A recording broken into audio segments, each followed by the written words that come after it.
សួស្តីកូនៗទាំងអស់គ្នាសុខសប្បាយទេថ្ងៃនេះយើងស្ដាប់រឿងនិទានមួយសប្បាយណាស់គឺរឿងអំពីមិត្តភាពក្រោមចំណងជើងថាដូចគ្នានិងខុសគ្នាតោះ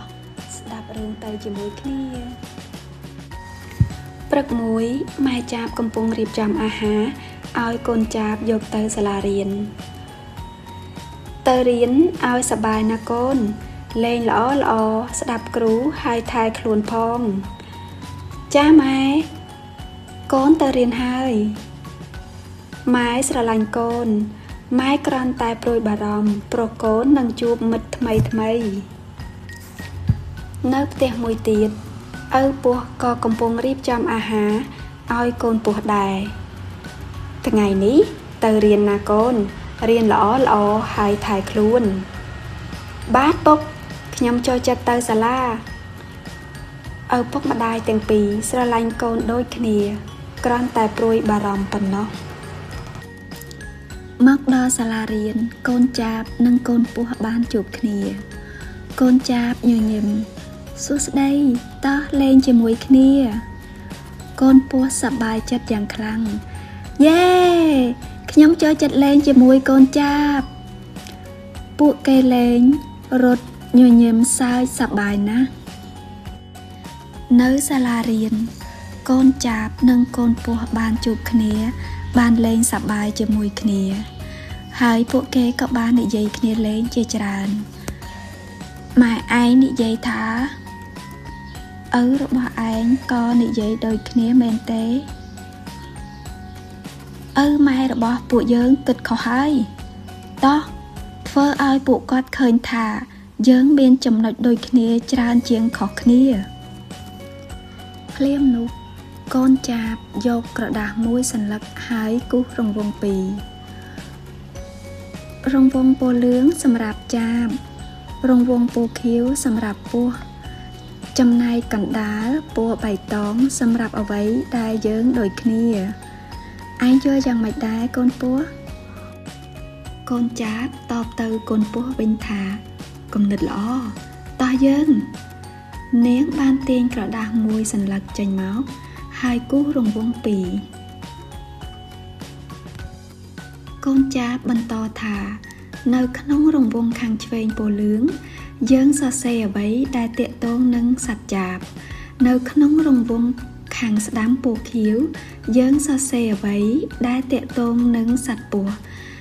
ទាំងនេះគឺជាភាពខុសគ្នារវាងសត្វពស់និងសត្វចាបពស់ឆ្ងល់ថាខ្ញុំគិតថាក្រែងយើងស្វែងរកចំណុចដែលយើងមានដូចគ្នាអីសត្វចាបបានញញឹមរួចនិយាយថាវាគឺសម្រាប់ផ្នែកកណ្ដាលពណ៌បៃតងកូនចាបចាប់ផ្ដើមពេលនេះមកមើលពីការធ្វើដំណើរវិញម្ដងតើពួកយើងផ្លាស់ទីដូចម្ដេចកូនពោះក៏បានតបទៅវិញយ៉ាងក្រៀមក្រំថាឯងហោះហើរខ្ពស់ចំណែកឯខ្ញុំវិញវានៅលើដីកូនចាបបានបន្តថា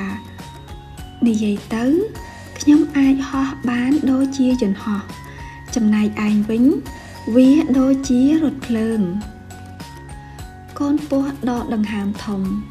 ចាក់កូនចាបនិយាយយ៉ាងលឿនថារងមាំឡើងកូនពោះតោះឥឡូវរកមើលថាយើងស៊ីអ្វីកូនពោះនិយាយទាំងទឹកភ្នែកររីងរលោងយើងស៊ីអាហារខុសគ្នាខ្លាំងណាស់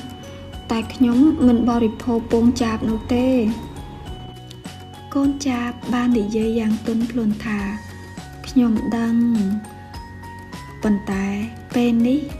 ពួកវាមើលទៅដូចជាស្រងោកស្រងាត់ដូចគ្នាក្រត់និងស្មៅ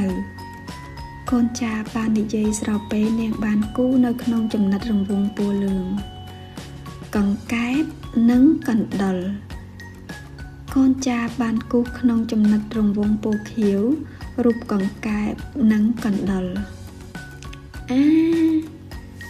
កូនចាបនិងកូនពោះភ្ញាក់ពេលបានឃើញលោកនាយកដំរីមកដល់ ពេលនោះលោកនាយកដំរីបានសួរទៅកូនចាបនិងកូនពោះថាមើលទៅកូនដូចជាមិនសប្បាយចិត្តសោះតើកូនមានរឿងអ្វីកើតឡើងមែនទេកូនពោះឆ្លើយទាំងអួលដើមកថា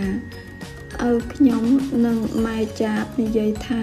យើងមិនអាចធ្វើជាមិត្តនឹងគ្នាបានទេពីព្រោះពួកយើងខុសគ្នាកូនចាបបន្ថែមទៀត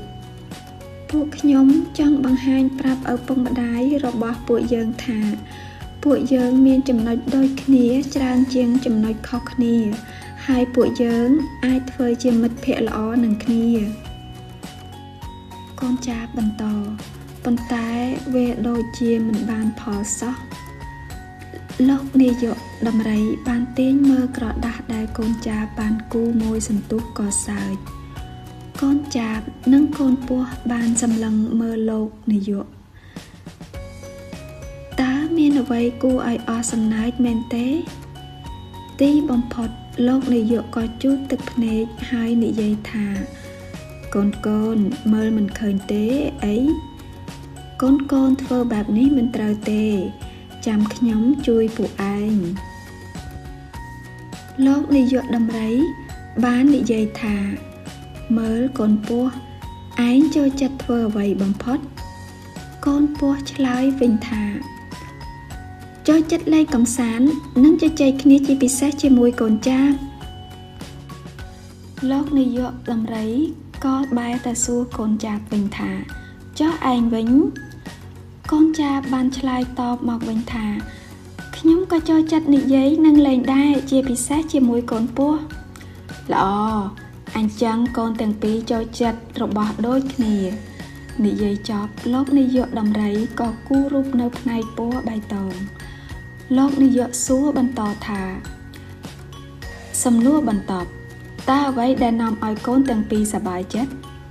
កូនពោះឆ្លើយឡើងថា